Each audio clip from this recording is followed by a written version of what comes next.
تکبر کی تین قسمیں، ایک ہے اللہ پر تکبر کرنا۔ اللہ پر تکبر کرنا کیا ہے؟ اللہ کی آیات اس کے سامنے پڑھی جائیں ان کا انکار کر دے، اپنے آپ کو اللہ سے بھی بڑا جانے، جس طرح فرعون نے کہا انا ربکم الاعلی، میں سب سے بڑا رب ہوں۔ نمرود، فرعون، یہ اس کی مثالیں ہیں، یہ اللہ پر تکبر کرنا ہے۔ اور اسی طرح دوسری قسم ہے رسول اللہ پر تکبر کرنا، اللہ کے نبی صلی اللہ علیہ وسلم کے فرمان کا انکار کر دینا، اس کو ماننے سے انکار کر دینا، اس کو ٹھکرا دینا، یہ رسول اللہ پر تکبر ہے۔ صحیح مسلم کے اندر نبی صلی اللہ علیہ وسلم کا فرمان ہے، آپ نے ایک شخص کو دیکھا وہ اپنے بائیں ہاتھ سے کھا رہا تھا، بائیں ہاتھ سے۔ آپ نے کل بیمینک کا، دائیں ہاتھ سے کھاؤ، تو اس نے کہا لا استطیع، میں طاقت نہیں رکھتا۔ آپ نے کہا دائیں ہاتھ سے کھاؤ، کہنے لگا میں اس کی طاقت نہیں رکھتا۔ لاستطعت ما منعه الا الكبر، آپ نے فرمایا تو کبھی طاقت نہ رکھے، اسے تکبر نے بات ماننے سے روک دیا تھا۔ اس کا جو تکبر تھا اس نے اللہ کے نبی کی بات ماننے سے روک دیا۔ اور پھر اللہ کے نبی صلی اللہ علیہ وسلم نے فرمایا تو اپنے دائیں ہاتھ کو کبھی نہ اٹھا سکے۔ اللہ کے نبی کی زبان مبارک سے اس کے لیے بد دعا نکلی، اور پھر وہ اپنا دایاں ہاتھ جب تک زندہ رہا اپنے منہ تک دایاں ہاتھ اٹھا نہیں سکتا۔ اور تکبر تیسری اس کی قسم ہے کہ اللہ کے بندوں پر تکبر کرنا، اپنے آپ کو بڑا سمجھنا، دوسروں کو حقیر سمجھنا، دولت کی بنیاد پر، جاہ و منصب کی بنیاد پر، برادری کی بنیاد پر، کہ میں بہتر ہوں، یہ مجھ سے کمتر ہے، میرے پاس اتنی دولت ہے، یہ میرا جو ہے نا غلام ہے، میرا ملازم ہے، میں اتنے بڑے منصب عہدے پر فائز ہوں۔ کوئی بندہ پولیس والا کسی عام بندے کو کھڑا کر لینا تو کہتا تو جانتا نہیں، یہ کس چیز کی علامت ہے؟ اس کے اندر کا جو تکبر ہے یہ بول رہا ہے۔ ہمارے یہاں تو ایم پی اے کے ساتویں پشت سے کوئی رشتہ دار بھی ہونا، اس کے اندر بھی جو اکڑ اور تکبر ہے خدا کی۔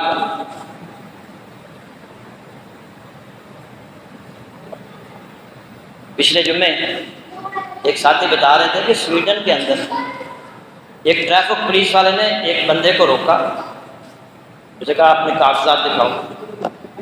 اس نے صرف یہ کہا تم انہوں جانتا نہیں، بس اتنا ہی کہا، تم مجھے جانتا نہیں۔ یہ بات میڈیا تک پہنچی، پورے ملک میں تھرتھلی مچ گئی، پارلیمنٹ نے اس بندے کو بلا لیا۔ کون تھا وہ؟ آئی جی تھا، آئی جی، اور اسے نوکری سے برخاست کر دے گا، نکال دے گا۔ تو کون ہوتا ہے؟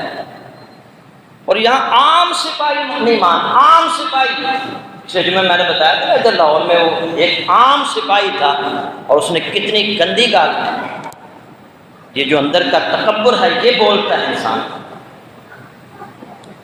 اپنے آپ کو بڑا سمجھنا، لوگوں کو حقیر سمجھنا، حالانکہ وہ اس میں میرا یا آپ کا کیا کمال ہے؟ اللہ نے کسی کو جس مرضی ملک کے اندر پیدا کر دے، جس مرضی برادری کے اندر پیدا کر دے، جس جو ہے وہ خاندان کے اندر پیدا کر دے، اس میں میرا اور آپ کا کوئی کمال نہیں ہے، یہ اللہ کی مرضی ہے جس کو جس چاہے خاندان اور برادری کے اندر پیدا کر دے۔ ہاں اللہ کے نزدیک عزت والا وہ ہے، ان اکرمکم عند اللہ اتقاکم، تم میں سے سب سے زیادہ عزت والا وہ ہے جو سب سے زیادہ اللہ سے ڈرنے والا، جو متقی ہے۔ فتح مکہ کے موقع پر سید الاولین والآخرین، امام الانبیاء، طواف کعبہ کے بعد آپ نے ایک تقریر فرمائی، اور اس میں فرمایا الحمدللہ الذی اذھب عنکم عیبۃ الجاہلیۃ وتکبرھا، اللہ کا شکر ہے جس نے تم سے جاہلیت کا عیب اور اس کا تکبر دور کر دیا۔ یا ایھا الناس الناس رجلان، لوگوں تمام انسان بس دو ہی حصوں میں تقسیم ہوتے ہیں۔ انسان صرف دو حصوں میں تقسیم ہوتے ہیں، برٌ تقی کریم علی اللہ، ایک نیک پرہیزگار متقی اللہ کی نگاہ میں عزت والا، ایک قسم یہ ہے نیک متقی پرہیزگار اللہ کی نگاہ میں عزت والا، اور دوسری قسم وفاجر شقی حین علی اللہ، دوسرا فاجر فاسق شقی نافرمان جو اللہ کی نگاہ میں ذلیل ہے۔ بس دو قسمیں انسان، ایک نیک ایک بد، ایک نیکی کرنے والا ایک گناہ کرنے والا، یہ دو بس قسمیں ہیں انسانوں کی۔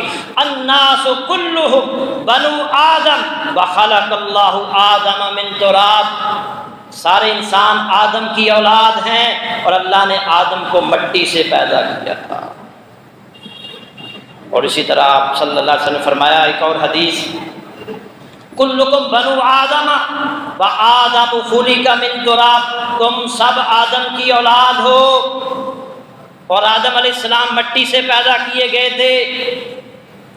بل ینتہین قوم یفخرون بآبائہم، غور سے سنیے گا، لوگ اپنے آباء و اجداد پر فخر کرنا چھوڑ دیں،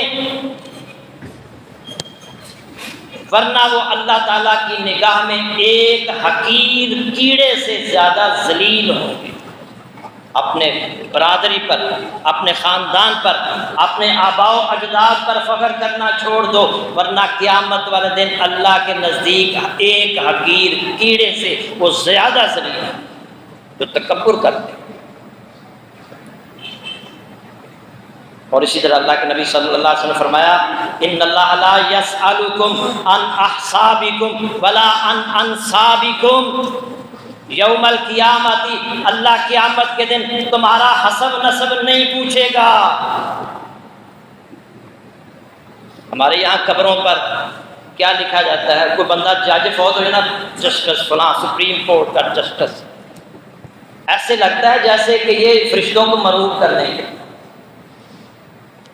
اس کے پوری جو ہے نا وہ قوائف لکھے جاتے ہیں، اور جتنا مرضی لکھ لیں اگر اس کے اعمال اچھے نہیں ہیں نا تو اس کے جو سپریم کورٹ کا چیف جسٹس کیوں نہ ہو، وزیر اعظم پاکستان کیوں نہ ہو، امریکہ کا صدر کیوں نہ ہو، اندر چھتروں سے وہ بچ نہیں سکتے اگر اس کے اعمال اچھے ہیں۔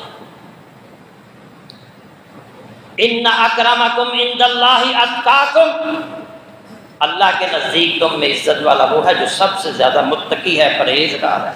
ان اللہ لا ینظر، صحیح مسلم کے حدیث، ان اللہ لا ینظر الی صورکم وعلی اموالکم ولکن ینظر الی قلوبکم واعمالکم، اللہ تمہاری صورتوں کو نہیں دیکھتا، تمہارے مالوں کو نہیں دیکھتا، اللہ تمہارے دلوں کو دیکھتا ہے، تمہارے اعمال کو دیکھتا ہے۔ اب آتے ہیں تکبر کی مختلف صورتیں جو ہمارے معاشرے کے اندر رائج ہیں۔ پہلی صورت، اکڑ اکڑ کر چلنا۔ بعض بندوں کی حالت ہوتی ہے ایسا ہے، کاٹن دا سوٹ پا کے گلیاں تے بازاراں چ جا رہا ہے، یہ تکبر ہے۔ اللہ رب العزت کو یہ چال پسند نہیں ہے۔ اللہ رب العزت نے فرمایا وَلَا تُصَعِّرْ خَدَّكَ لِلنَّاسِ، لوگوں کو حقیر سمجھتے ہوئے، اپنے آپ کو بڑا تصور کرتے ہوئے ان سے منہ نہ موڑنا، منہ پھلا کر نہ گزر جانا۔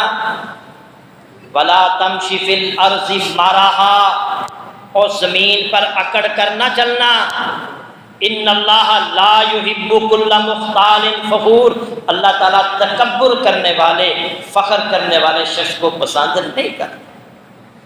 اور سورہ بنی اسرائیل میں فرمایا وَلَا تَمْشِ فِي الْأَرْضِ مَرَحًا إِنَّكَ لَن تَخْرِقَ الْأَرْضَ وَلَن تَبْلُغَ الْجِبَالَ طُولًا، اور زمین پر اکڑ اکڑ کر نہ چل، تو اکڑ اکڑ کر چل کر ہماری زمین کو پھاڑ نہیں دے گا، اور نہ ہی تو پہاڑوں کی بلندیوں تک پہنچے۔ اور اللہ کے نبی صلی اللہ علیہ وسلم فرمایا ایک آدمی اپنی دونوں چادریں پہنے ہوئے اکڑ اکڑ کر چل رہا تھا، قد اعجبتہ نفسہ، خود پسندی میں مبتلا ہو چکا تھا، فخسف اللہ بہ الارض، اسی دوران اللہ نے اسے زمین میں دنسا دیا۔ اس کا اکڑ اکڑ کر چلنا اللہ کو ناپسند ہوا، اللہ نے پسند نہیں کیا، اسے زمین میں دنسا دیا۔ اور اللہ کے نبی صلی اللہ علیہ وسلم فرما رہے ہیں، صحیح مسلم کی حدیث ہے، قیامت تک وہ زمین کی گہرائی میں، زمین کے اندر دنستا چلا جائے۔ اور اسی طرح اللہ کے نبی صلی اللہ علیہ وسلم کا فرمان ہے، من تعظم فی نفسہ او اختال فی مشیتہ، جو شخص اپنے آپ کو بڑا جانے اور اکڑ اکڑ کر چلے، لقی اللہ وہو علیہ غضبان، وہ اللہ تعالیٰ سے اس حال میں ملے گا کہ اللہ اس پر غصے سے بھرا ہوا ہوگا، اللہ اس سے غصے سے بھرا ہوا ہوگا، غضبان، اللہ اس سے سخت ناراض ہوگا۔ اور جب اللہ ناراض ہوگا تو اللہ تعالیٰ اسے جنت میں داخل کرے گا۔ لا يدخل الجنت من کان فی قلبہ مثقال ذرۃ من کبر، جس کے دل میں ذرہ برابر بھی تکبر ہوا وہ جنت میں داخل نہیں ہوگا۔ اور ذرہ کیا ہے؟ ذرہ یہ ہے، آپ کمرے کے اندر بیٹھے ہیں، کمرے میں اندھیرا ہے، باہر سے ایک سوراخ، کمرے کے اندر ایک سوراخ ہے، اس سے باہر سے روشنی آ رہی ہے سورج کی، اس میں جو چھوٹے چھوٹے ذرات آپ کو نظر آ رہے ہیں وہ ذرہ ہے۔ اگر اتنا بھی تکبر ہوا تو وہ شخص جنت میں داخل نہیں ہوگا۔ یہ میری بات نہیں، یہ امام الانبیاء کی بات ہے، محمد رسول اللہ صلی اللہ علیہ وسلم کی بات۔